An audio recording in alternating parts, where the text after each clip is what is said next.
50, 60, 70 বছর, 30 বছর, 40 বছর নামাজ পড়তেছি, কিন্তু নামাজের কোনো পরিবর্তন হয় নাই।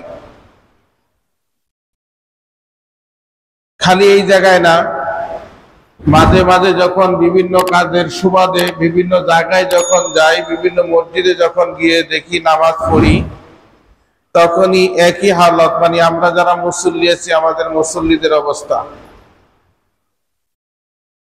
যে নামাজ আল্লাহ রাসূল সাল্লাল্লাহু আলাইহি ওয়াসাল্লাম বলেছেন যে বেহেশতের চাবি, যে নামাজ আল্লাহর সাথে সাক্ষাৎ করা, এবং হুজুর সাল্লাল্লাহু আলাইহি ওয়াসাল্লাম বলেছেন কাল কিয়ামতের দিন যে হিসাবগুলো তোমাদের কাছ থেকে নেওয়া হবে সর্বপ্রথম নামাজের হিসাব নিবে। সুতরাং সেই নামাজ আমরা কতটুকু গুরুত্ব দিয়ে পড়তেছি। এই জন্য নামাজকে নামাজের মতন পড়তে হবে। আমরা যেইভাবে নামাজকে গুরুত্ব দিতেছি, বোঝা গেল যে আমাদের নামাজের চাইতে আমাদের অন্যান্য কাজগুলোর গুরুত্ব এর চাইতে অনেক বেশি। দেখবেন কোথাও যদি আমাদের একটা যাওয়ার প্রোগ্রাম হয়, আর সেই সময় যখন আমরা মসজিদে যাই নামাজ পড়ার জন্য, কত তাড়াহুড়া করি যে আমার ওই জায়গায় যাইতে হবে। ইমাম সাহেব যদি নামাজ পড়াইতে গিয়ে ওনার একটু দেরি হয়, রুকু সিজদার মধ্যে যদি একটু সময় লাগে,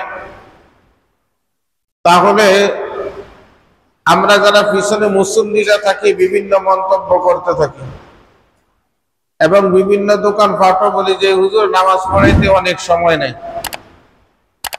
ভাইয়ের আমার, যে নামাজ আমাদেরকে জান্নাতে নিয়ে যাবে, যে নামাজের হিসাব কিয়ামতের দিন সর্বপ্রথম আমাদেরকে দিতে হবে, ইমাম সাহেব যখন নামাজ পড়ান তখন ওই মসজিদে ইমাম সাহেবের পিছনে যত লোক নামাজ পড়ে সবাই বলে ইক্তেদাই তু বিহাযাল ইমাম। এটা না বললেও নিয়ত করে আসে যে আমি হুজুরের পিছনে নামাজ পড়ব।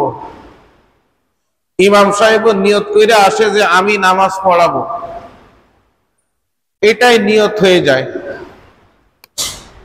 ইমাম সাহেবের উপর কত বড় ভার আমরা দিয়ে রাখতেছি।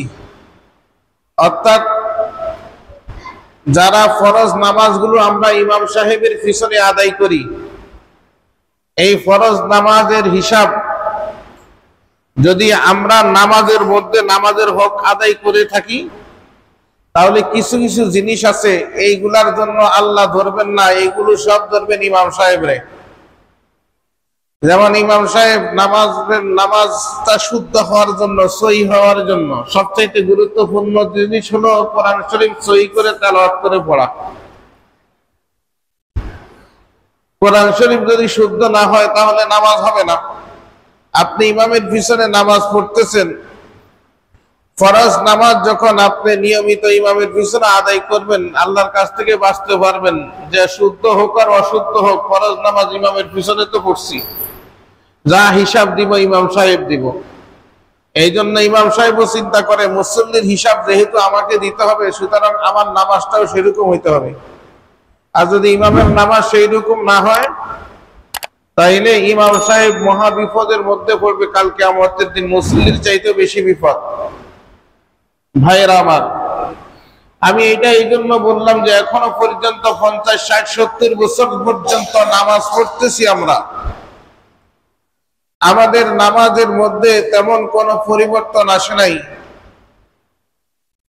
নামাজ দুনিয়ার জীবনের মধ্যে দেখবেন কোন একটা কাজ করতে লাগলে আমরা যত মনে করি যে কাজটা যদি আরো একটু পরিপাটি করি আরো একটু সুন্দর হবে। ঘর করতে গিয়ে দেখবেন বিভিন্ন ধরনের ডিজাইন করা হয়, নকশা করা হয়। এই ডিজাইন নকশা দেখবেন একটু ঘুরাইয়া ফেসে দেই কিসের জন্য, যাতে দেখতে একটু সুন্দর দেখা যায়।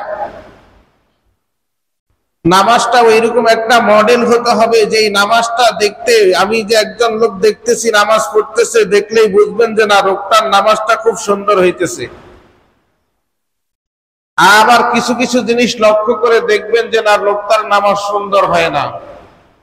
এর এক নম্বর হলো যে লোকটা যখন দাঁড়ায়, দেখবেন অনেকেই নামাজের মধ্যে যখন দাঁড়ায়, আপনি দাঁড়াইলে বুঝবেন যে লোকটা এক পায়ের উপর ভর করে দাঁড়াইছে, মানে একদিকে কাইট হয়ে কেমন করে জানি দাঁড়ায়। তাহলে এটা সৌন্দর্য হলো না, কাইট হয়ে রইল। ঘর যেমন একটা ফিলার একটু বাঁকা হইলে, কাইট হইলে দেখে একটু ভালো দেখা যায় না, নামাজের মধ্যে আমি আপনি যখন দাঁড়াবো, যখন এক পায়ের উপর ভর করে দাঁড়াবো, তখন কিন্তু আর সৌন্দর্য দেখা যায় না। নামাজের মধ্যে সুন্দর করে যখন আপনি দাঁড়াবেন, খেয়াল করবেন আমি নামাজের শুরুটা বলতেছি। যখন নামাজের মধ্যে আপনি সুন্দর করে দাঁড়াবেন, দাঁড়ানোর পর যখন আপনি আল্লাহু আকবার বলে নিয়ত করবেন, মনে রাখতে হবে আল্লাহু আকবার এই যে বলতেছি আমরা প্রথমে, এই আল্লাহু আকবার বলাটা কি অনেকেই ঠিকভাবে বুঝি না। এই প্রথমবার যে আল্লাহু আকবার বলতেছি, এই আল্লাহু আকবার বলাটা হলো ফরজ। প্রথমবার যে আমরা আল্লাহু আকবার বলি, এই আল্লাহু আকবার বলা কি ফরজ। কোন লোক যদি আল্লাহু আকবার বললো না, খালি হাত উঠাইলো কোন রকম জামাতে শরীক হওয়ার জন্য, খেয়াল করবেন তাড়াহুড়া করে আহে না যে ইমাম সাহেব এখন রুকুতে চলে যাবে, আইসেই খালি কোন রকম, আল্লাহ না করুক আল্লাহু আকবার যদি না বলে, তাহলে ফরজ তরক হইলো। তাইলে ফরজ চলে গেলে তো নামাজই হলো না। ফরজ চলে গেলে সুজদা দিলেও কাজ হবে না। মনে করলেন না হুজুর এটা তো ভুল করলো না, এটা ঠিক করলো। ভাইয়েরা আমার, এবারে আসুন যেই জিনিসগুলো নিয়ে আমরা বিভিন্ন সময় মতভেদ করি, হাত কি এই পর্যন্ত উঠাবে না কানের লতি পর্যন্ত উঠাবে, আরেকটা জিনিস নিয়ে আমরা মতভেদ করি যে হাত কি এখানে বাঁধবে না এখানে বাঁধবে। দেখবেন এরকম আসি না আমরা। মনে রাখবেন, এই যে আমরা হাত উপরে উঠাই, এই হাত উপরে উঠানো এটা হলো একটা সুন্নাত কাজ। এই হাত এই যে এখানে বাঁধা আর এখানে বাঁধা, এই জন্য আল্লাহ ধরবেন না। এখন প্রশ্ন হলো, হাত যদি এইখানে বাঁধি আর এইখানে বাঁধি, নামাজ হবে? হাত যদি ছেড়ে দেই, হাত যদি না বাঁধি, নামাজ হবে না? নামাজ হয়ে যাবে। মনে করেন আল্লাহু আকবার বললো, শুধু হাত উঠাইলো না, হাত এখানেও বাঁধলো না এখানেও বাঁধলো না, হাতটা খালি সাইডে দিয়ে রাখলো যে আল্লাহু আকবার, তাইলে সেই লোকের নামাজ হয়ে যাবে। অথচ আমরা এই জিনিসটা নিয়ে আমরা এক ভাই আরেক ভাইয়ের সাথে দ্বন্দ্ব, যে তুমি এখানে হাত বাঁধো না কেন, আরেকজনে বলে না তুমি এখানে হাত বাঁধো না কেন। এগুলো নিয়ে দয়া করে কি আমরা দ্বন্দ্ব করব না। এগুলো নিয়ে দ্বন্দ্ব করে দেখবেন আমরা বিভক্ত হয়ে যাইতেছি, দুইটা দলের মধ্যে ফিতনা ফাসাদ আমাদের সৃষ্টি হয়ে যাইতেছে। আমাদের মধ্যে আমরা কেউ আসি, দেখবেন যে যখন আল্লাহু আকবার বলে আমরা রুকুর মধ্যে যাই, রুকুতে যখন যাই যাওয়ার আগে হাত উঠায়, মানে রফে দাইন করে। আল্লাহর নবী মুহাম্মদ রাসূলুল্লাহ সাল্লাল্লাহু আলাইহি সাল্লাম করেছেন, এটা হাদিস আছে। এই নিয়েও কিন্তু আমরা মতভেদ করি। এখন যেই রফে দাইন করে আর যেই রফে দাইন করে না, উভয়ের নামাজই হবে, উভয়ের নামাজই হবে। এখন প্রশ্ন হলো, হুজুর যে আমাদের নামাজের মধ্যে সমস্যাটা কোথায়? আমাদের নামাজের মধ্যে সমস্যা হলো ফরজ এবং ওয়াজিবের মধ্যে। নামাজ পড়তেছি 50-60 বছর ধরে, এখনো পর্যন্ত জানি না যে এই 2 রাকাত নামাজ পড়তেছি, এই 2 রাকাত নামাজের মধ্যে কয়টা ফরজ আছে, এই 2 রাকাত নামাজের মধ্যে কয়টা ওয়াজিব আছে।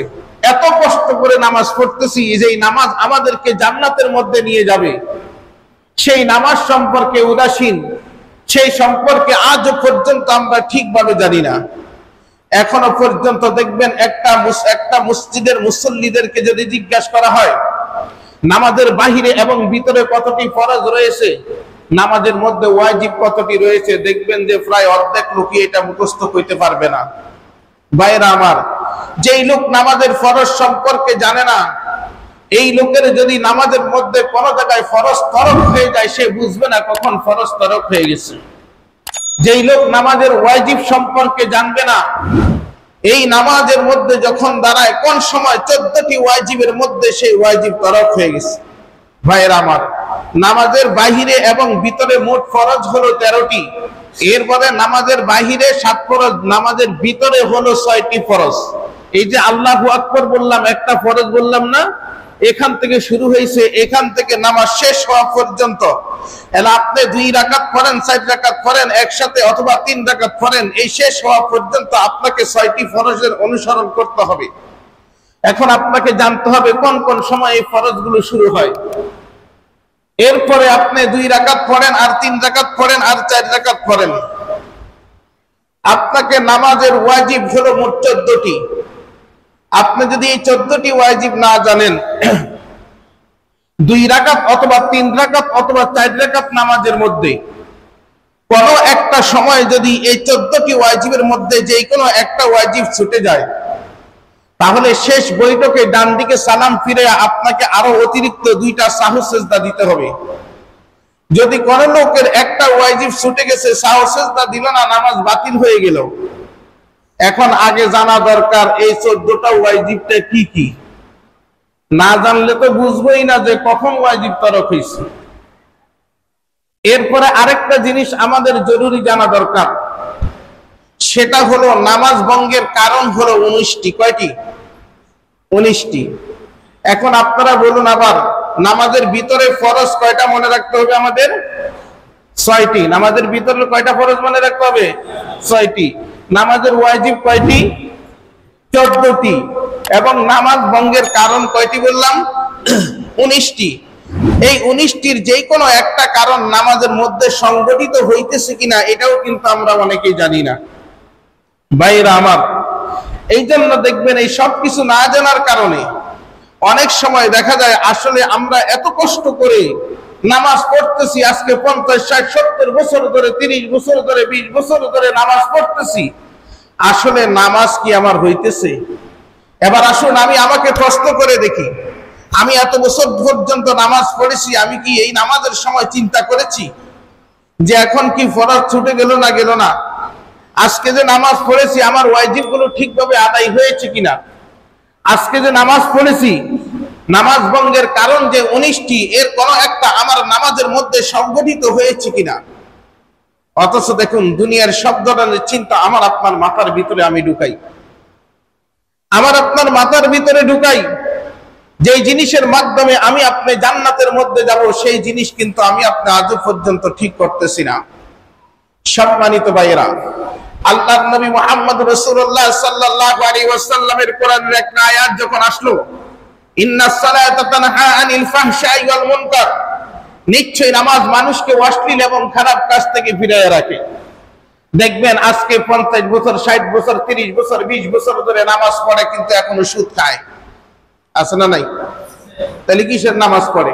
তাহলে আল্লাহ কি মিথ্যা বলছে? নাউযুবিল্লাহ। আল্লাহ কি মিথ্যা বলেন? আল্লাহ যে বলছেন ইন্নাস সালাতা তানহা আনিল ফাহশাই ওয়াল মুনকার, নিশ্চয় নামাজ মানুষকে অশ্লীল এবং খারাপ কাজ থেকে ফিরিয়ে রাখে, তাহলে কিসের নামাজ পড়তেছে যে এই নামাজটাকে সুদ খাওয়া থেকে ফিরায় না?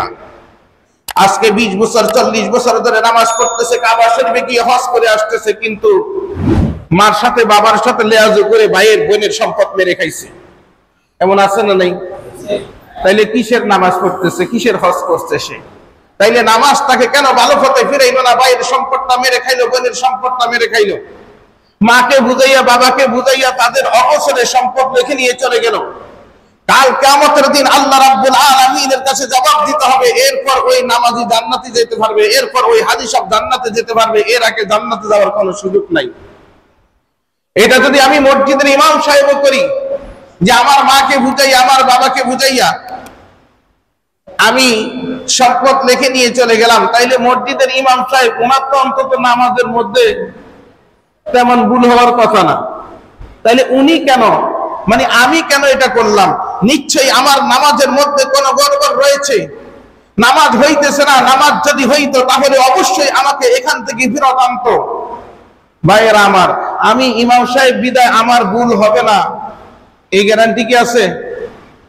দেখেন না, অনেক সময় দেখবেন ইমাম সাহেব 3 রাকাত নামাজ পড়ে বসে যায় সালাম ফিরানোর জন্য, পিছন থেকে আপনারা আল্লাহু আকবার করে লোকমা দেন। ইমাম সাহেব অনেক সময় 2 রাকাতের সময় আত্তাহিয়াতে বসে পড়ানির কথা, উনি কিন্তু দাঁড়ায় যায়, পিছন থেকে আপনারা আল্লাহু আকবার বলে লোকমা দেন। তাহলে বোঝা যায় ইমাম সাহেবেরও ভুল হয় কি হয় না? অনেক সময় আমরা যখন ইমাম সাহেব থাকি তখন অনেক সময় আমাদের নামাজের মধ্যে তেলাওয়াতের মধ্যে দেখবেন যখন মুসাব্বার আয়াত আসে তখন এক আয়াত ছেড়ে আরেক জায়গায় আমরা চলে যাই। ভাইয়েরা আমার, তাহলে বোঝা গেল আমি ইমাম হলেও আমাকে নামাজের মতন পড়তে হবে, না হয় আমি ইমামও কিন্তু ছাড় পাবো না, যেটা বলতেছিলাম। তাহলে আল্লাহ যে বলেছেন ইন্নাস সালাতা তানহা আনিল ফাহশাই ওয়াল মুনকার, নিশ্চয় নামাজ মানুষকে অশ্লীল এবং খারাপ কাজ থেকে ফিরায় রাখে। তাহলে ওই সুদখোরকে কেন ফিরায় রাখে না? ওই সম্পদ হরণকারীকে কেন ফিরায় রাখে না? ওই ঘুষখোরকে কেন ফিরায় রাখে না?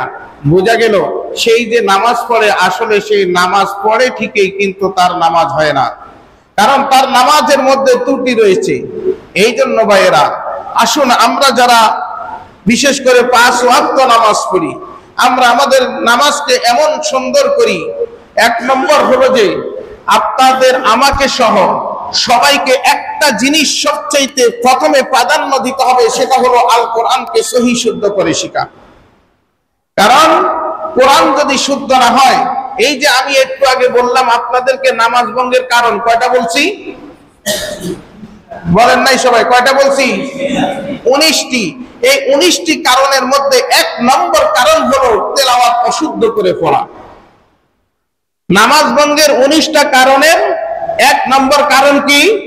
তেলাওয়াত অশুদ্ধ করে পড়া। এখন আল্লাহু আকবার করে হাত বাঁধলাম, সানা পড়লাম, তাউস তাসমিয়া পড়ে শুরু করলাম কিরাত আলহামদুলিল্লাহ।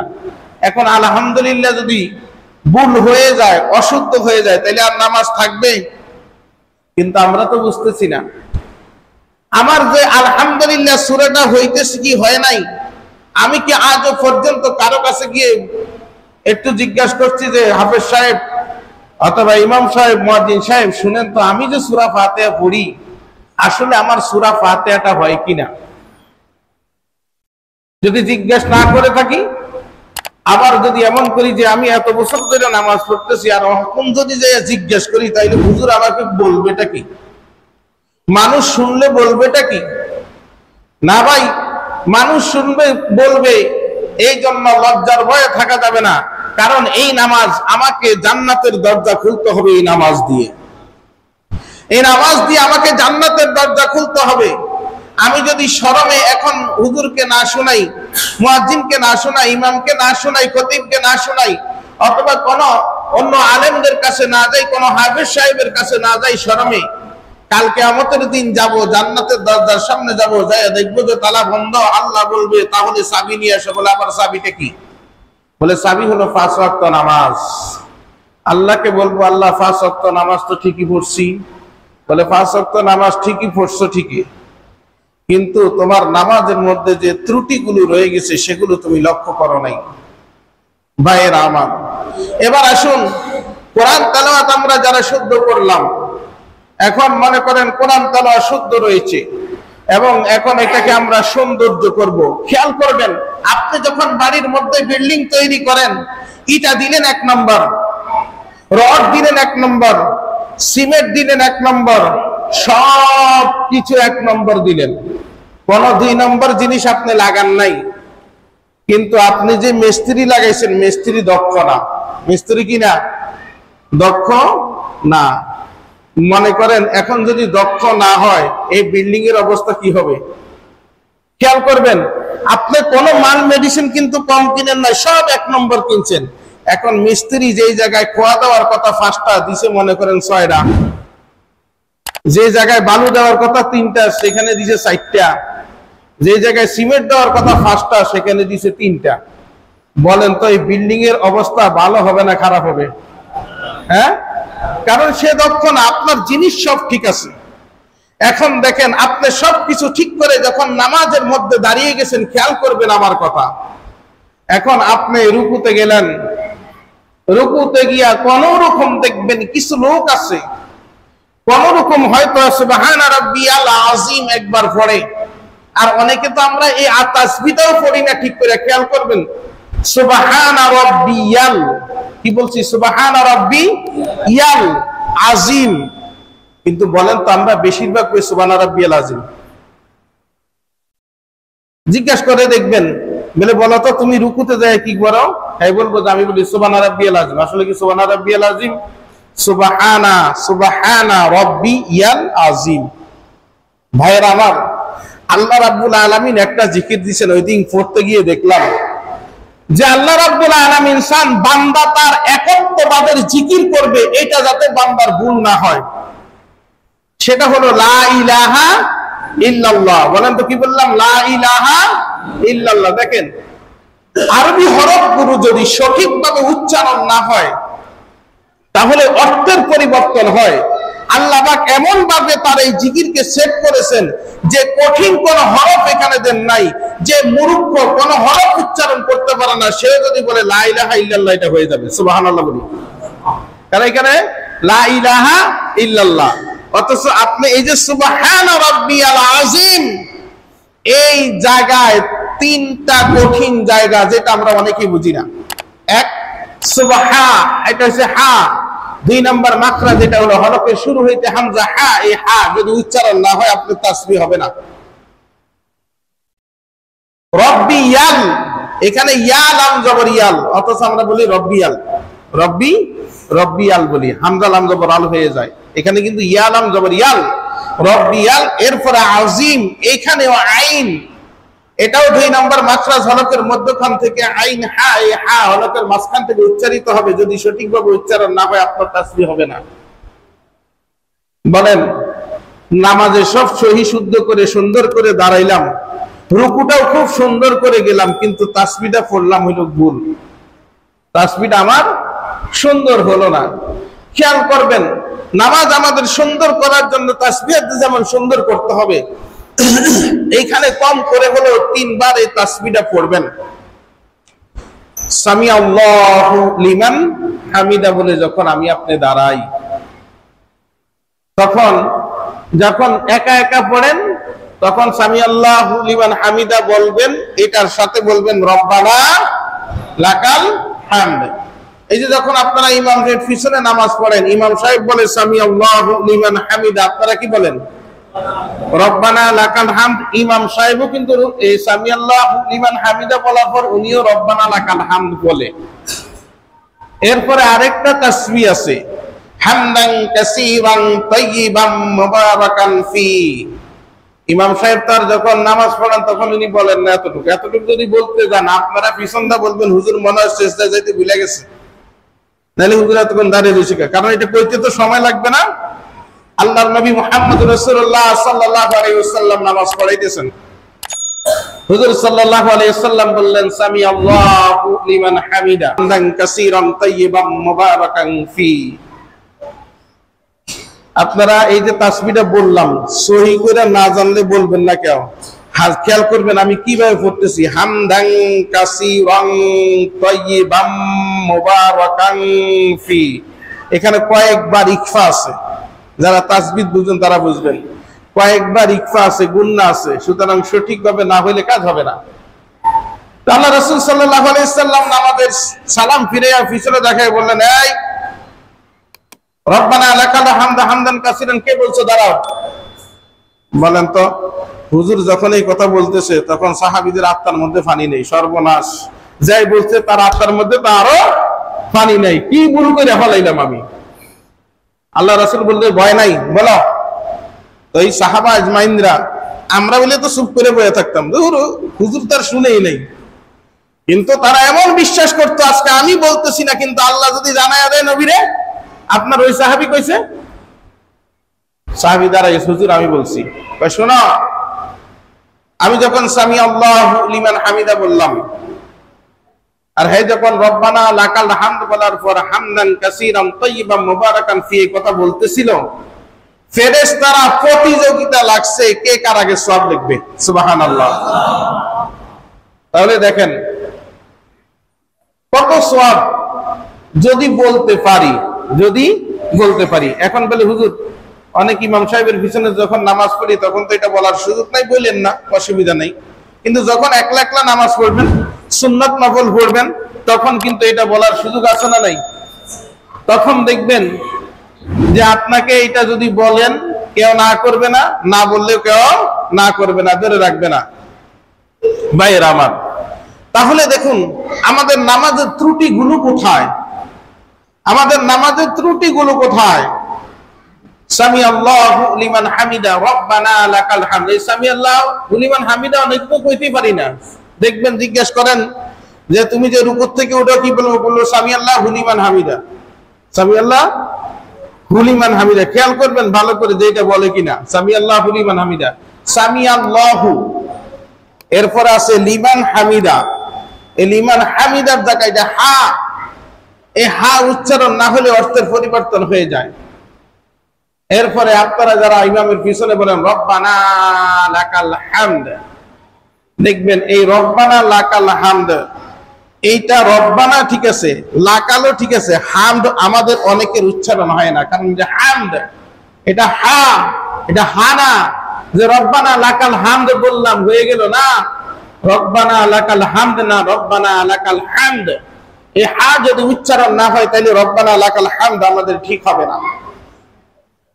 দেখুন আমাদের ছোট্ট ছোট্ট ত্রুটিগুলো নামাজের। এরপরে আমরা খেয়াল করবেন, এই যে আমরা রুকু থেকে দাঁড়াইলাম, রুকু থেকে যে আমরা দাঁড়াইলাম, মিনিমাম এক তাসবিহ পরিমাণ আমাদের দাঁড়িয়ে থাকতে হবে। এক তাসবিহ পরিমাণ দাঁড়িয়ে থাকতে হবে। দেখবেন আমরা অনেকেই আছি আল্লাহু আকবার বলে যখন রুকুতে যাই, দেখবেন রুকু থেকে উঠতে দেরি, সিজদায় যাইতে আমাদের দেরি হয় না। অনেকেই রুকু থেকে ঠিকভাবে সোজা হয়ে দাঁড়ায়ও না, মহিলাদের মতন কোন রকম রুকু দেয়, দিয়ে খালি কোন রকম উঠে এরপরে চলে যায়। ভাইরা আমার, এই যে আমরা চলে যাইতেছি, এখানে কি জানি যে রুকু থেকে যে দাঁড়াইলাম, এই দাঁড়াইয়া থাকা সোজা হইয়া দাঁড়ানোটা কি নামাজের মধ্যে? খেয়াল করবেন, নামাজের আমি একটু আগে বলছি ভিতরের ফরজ কয়টা বললাম? 6টা। ভিতরের ফরজ কয়টা বললাম? নামাজের ওয়াজিব কয়টা বললাম? 14টা। নামাজের ওয়াজিব কয়টা বললাম? 14টা। নামাজ ভঙ্গের কারণ কয়টা বললাম? 19টা।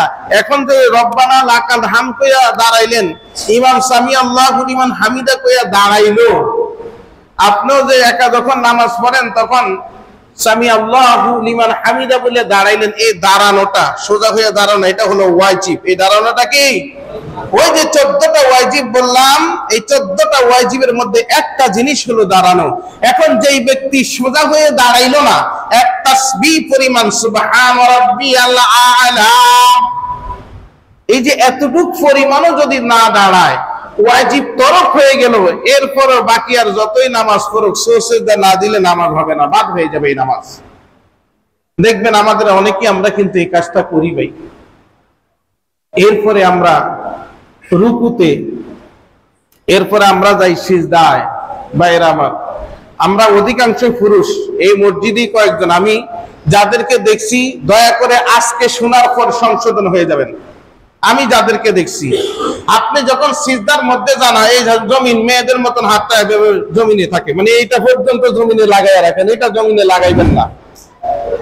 পুরুষদেরকে বলছি, এটা জমিনে লাগাবেন না। আমাদের যাদের এটা জমিনের মধ্যে লেগে যায়, এই যে লেগে যায়, সিজদা দিতে গেছি না, একেবারে কোনই সহ এটা করবেন না। একটা সৌন্দর্য আছে পুরুষের নামাজের, একটা সৌন্দর্য আছে, সুন্দর। এখন বলে হুজুর এইটা যে জমিনে লাগলে নামাজ হবে না? নামাজ হবে, নামাজ হবে, কিন্তু নামাজের সৌন্দর্যটা নষ্ট হয়ে যাইতেছে।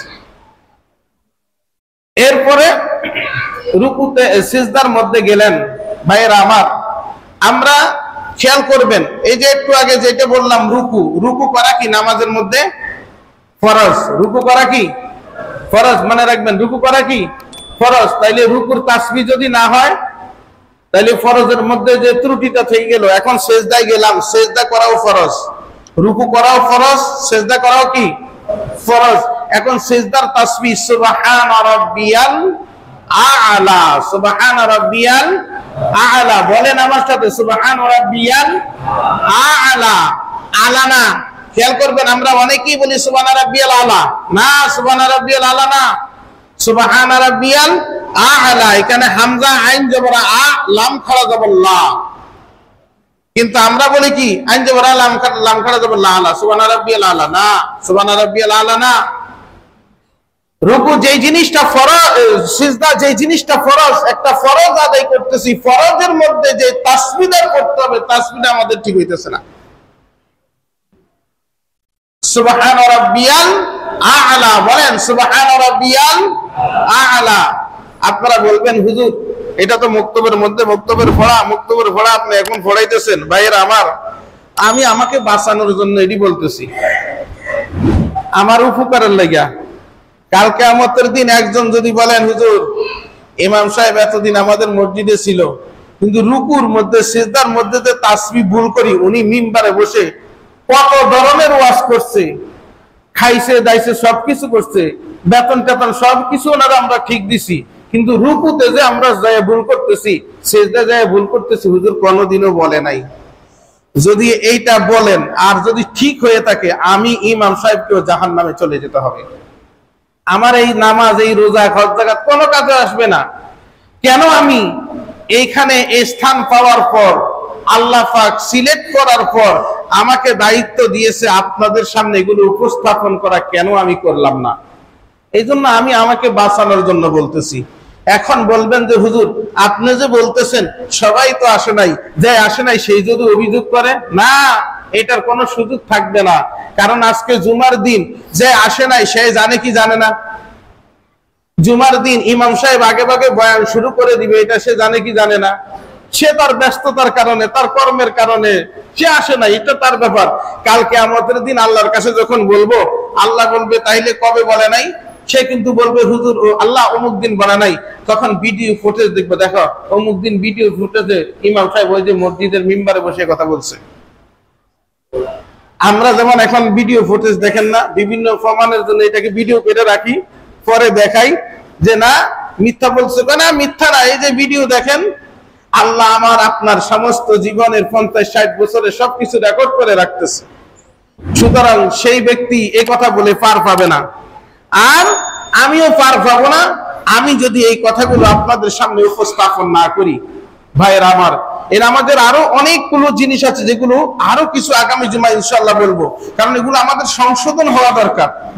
এত কষ্ট করে নামাজ পড়তেছেন 50 বছর, 60 বছর, 70 বছর, যে নামাজ আমাদেরকে বেহেশতে নিবে, সেই নামাজ যদি না হয় তাহলে কি লাভ হইতেছে আমাদের এই নামাজ পড়ে? সামান্য রুকুর একটা তাসবিহ পড়বো সুবহান রাব্বিয়াল আযীম, এই তাসবিহ আমাদের হইতেছে না। সিজদার একটা তাসবিহ পড়বো আমরা সুবহান রাব্বিয়াল আ'লা, এই তাসবিহ আমাদের হইতেছে না। ভাইয়েরা আমার, আল্লাহর হাবিব সাল্লাল্লাহু আলাইহি ওয়াসাল্লাম হাদিস শরীফের মধ্যে বলেন, দুই সিজদার মাঝখানে বসি কিনা আমরা, একটা সিজদা করে আরেকটা সিজদা, যে এই সময় তোমরা দোয়া করো, আল্লাহুম্মা গফিরলি ওয়ারহামনি ওয়াহদিনি ওয়াআফিনি ওয়ারযুকনি। আল্লাহর কাছে এই দোয়াগুলো করা, আল্লাহ তুমি আমাকে মাফ করে দাও, তুমি আমার প্রতি রহম করো, আমার প্রতি দয়া করো, আমাকে হেদায়েত দান করো, তুমি আমাকে রিজিক দান করো। বলেন কথাগুলো ভালো না খারাপ? ভালো না? এরপরে আমরা সিজদার মধ্যে যাইয়া তো সুবহান রাব্বিয়াল আ'লা বলি, তাই না? একটা তাসবিহ তো জানি আমরা, কি আর জানি? আর রাসূল সাল্লাল্লাহু আলাইহি ওয়াসাল্লাম যে আরো দোয়া করতেন, আল্লাহুম্মা গফিরলি, আল্লাহ তুমি আমাকে মাফ করে দাও। আরো বলতেন সুবহান কুদ্দুসুন রাব্বুনা ওয়া রাব্বুল মালাইকাতি ওয়ার রূহ। এতগুলো তো আমরা বলি না, এতগুলো আমরা বলি না, কিন্তু একলা একলা যখন আপনি নামাজ পড়বেন দোয়াগুলো কিন্তু পড়বেন। আল্লাহর আরো নৈকট্য লাভ করতে পারবেন। ভাইয়ের আমার, আসুন আজকে যতটুকু আলোচনা করেছি এতটুকু অন্তত আল্লাহ পাকের কাছে দোয়া করবেন, আমি গুনাহগারকে যাতে আমল করার তৌফিক দান করে, বলি আমিন। এবং আপনারা যারা শুনেছেন এতটুকু আমল আজকে থেকে আপনাদেরকেও করার মতন যোগ্যতা আল্লাহ পাক তৌফিক দান করুন, বলি আমিন।